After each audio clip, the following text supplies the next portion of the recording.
몸은 영들이 한시적으로 사용하다가 돌려주는 빛으로 된 홀로그램이다. 몸은 영들이 한시적으로 사용하다가 돌려주는 빛으로 된 홀로그램이다. 가족의 아픔을 내가 대신 느껴줘도 사라질까요? 제 남동생이 어릴 때 한 동네에 사는 또래의 두 남매에게 서로의 성기를 비비라고 시킨 적이 있었답니다. 그 이야기를 들은 어머니는 충격을 받고 동생을 마당으로 끌고 나와 어떻게 우리 집에서 이런 자식이 나왔느냐면서 같이 죽자고 하셨다고 합니다.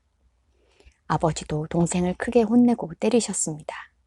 그런데 그때 동생이 마음속으로 자신의 잘못을 뉘우치기보다는 내가 우리 집안을 망하게 할 거야.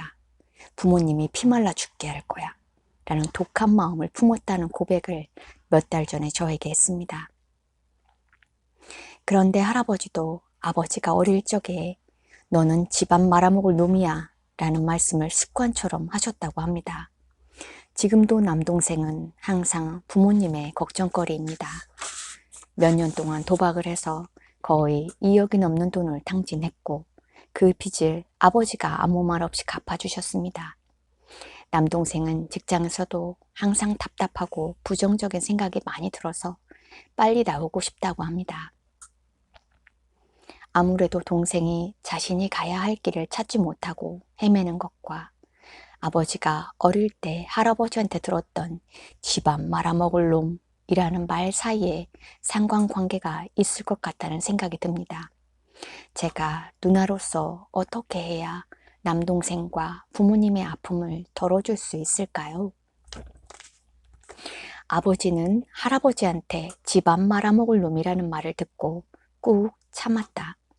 만일 그때 올라오는 분노와 아픔의 존재를 인정해 줬더라면 그 아픈 감정들은 무의식에 억눌리지 않았을 것이다. 그 아픔이 풀리지 않은 채 아들을 낳아 아들에게 대물림됐다. 철 모르는 어린아이는 성적인 수치심을 모른다. 상처받지 않도록 타일러도 됐을 일이다. 그런 일에 대해 부모가 함께 길길이 화를 냈다는 건 성적 수치심이 강하게 억눌려 있었다는 말이다. 남동생의 무의식에도 부모가 물려준 성적 수치심이 고스란히 새겨져 있다. 부모한테 집안 말아먹을 놈으로 버림받는 두려움, 분노, 억울함, 슬픔도 함께 억눌려 있다. 몸을 나라고 믿으면 남동생과 나는 서로 분리돼 있다. 하지만 이 모든 상황은 어디서 떠오르는가? 바로 내 마음속에서 떠오른다. 내 마음속에서 일어나는 일이다. 남동생도 부모도 내 마음속에서 상영되는 내 인생 영화의 등장인물들이다. 거울 앞에서 남동생의 아픔을 내 아픔으로 받아들여 느껴주면 사라진다. 약 45분 동안 거울 앞에서 동생의 마음이 되어 동생의 분노를 표현하는데 저도 모르게 온몸이 부르르 떨리고 귀가 계속 멍하고 머리 뒤쪽에 통증이 느껴졌습니다. 그리고 아버지의 마음을 느낄 때와 비슷하게 온몸이 마구 흔들렸습니다. 조금 진정이 되고 나서 동생의 아픈 마음을 느끼는데 아무에게도 위로받지 못하고 이해받지 못해서 아픈 마음이 느껴져 눈물과 콧물이 흘렀습니다. 거울 명상을 마친 후에도 머리를 누군가가 누르는 것처럼 통증이 있는데 완전히 편안해질 때까지 동생이 느꼈을 분노와 아픔을 거울 명상을 통해서 표현하고 느껴보겠습니다. 이 여성은 4개월쯤 지난 뒤 다음과 같은 메일을 보내왔다. 얼마 전에 동생과 통화를 하는데 동생이 저에게 이런 말을 했습니다.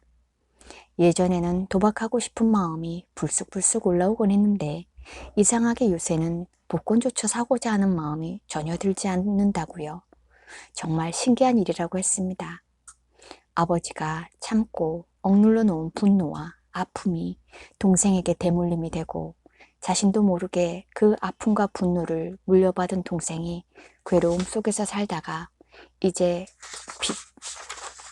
빛을 찾은 느낌입니다. 거울 명상을 통해 제 무의식뿐만 아니라 동생의 무의식까지도 정화될 수 있다는 사실이 놀라울 따름입니다. 거울 명상을 하다 보면 가족들의 얼굴이 내 얼굴에 겹쳐져 나타나기도 한다. 가족들과 내가 무의식을 공유하고 있기 때문이다. 따라서 내가 가족들과 공명하는 감정을 치유하면 가족들도 동시에 치유된다. 내가 엄마의 뱃속에서 인생살이를 시작하는 순간부터 내가 인정해주지 않은 모든 감정들은 죄다 무의식에 새겨진다. 우리는 내 몸만 나다 라고 너와 나를 분리해서 생각하지만 사실은 내가 오감으로 인지하는 3차원 공간에서 일어나는 모든 일들이 내 무의식 속에서 일어나는 일이다.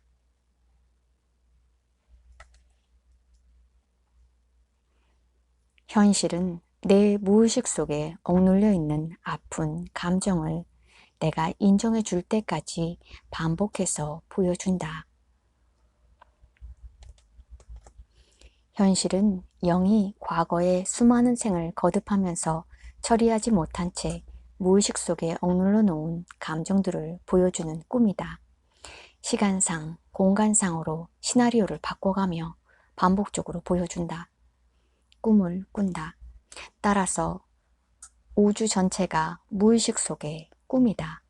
무의식이 완전히 정화되면 원래의 나인 근원의 마음으로 돌아간다. 그렇다면 잠자며 꾸는 꿈은 현생의 등장인물로 살아오면서 처리하지 못한 채 잠재의식 속에 억눌러 놓은 감정들을 보여주는 꿈이다. 하지만 꿈은 꿈이다.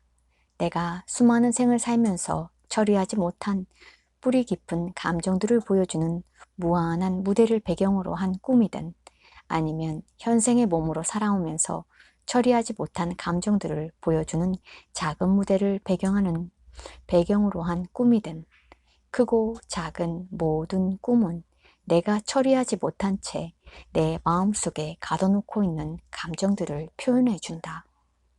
그래서 잠잘 때 꾸는 꿈을 잘 살펴보면 내가 어떤 감정들을 정화해 나가고 있는지 엿볼 수 있다.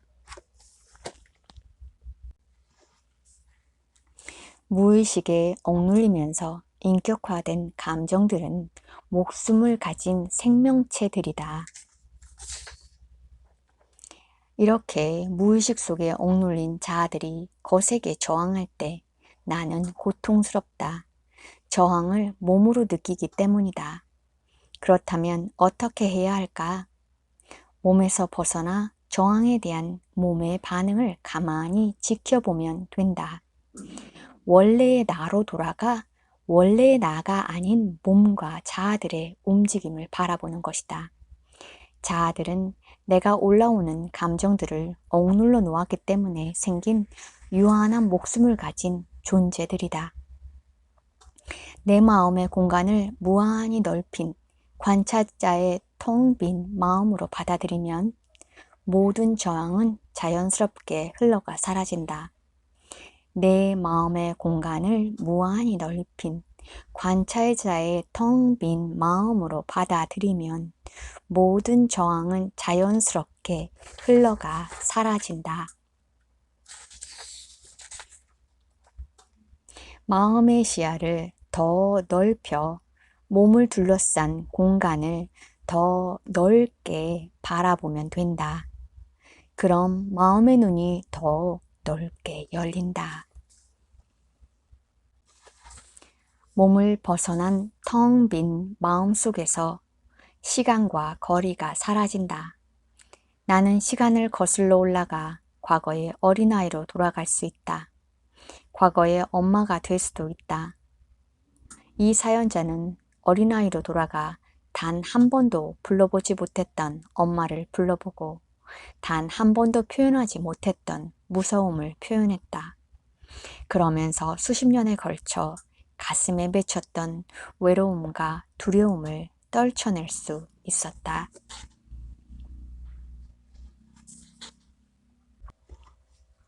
무의식에 억눌려 있는 감정인격체는 내가 어떤 평가나 심판도 하지 않는 관찰자의 입장에서 자신의 목소리에 가만히 귀를 기울여 준다고 느낄 때, 그리고 자신의 감정이 제대로 이해받고 있다고 느낄 때, 비로소 자신의 실체를 순순히 드러낸다.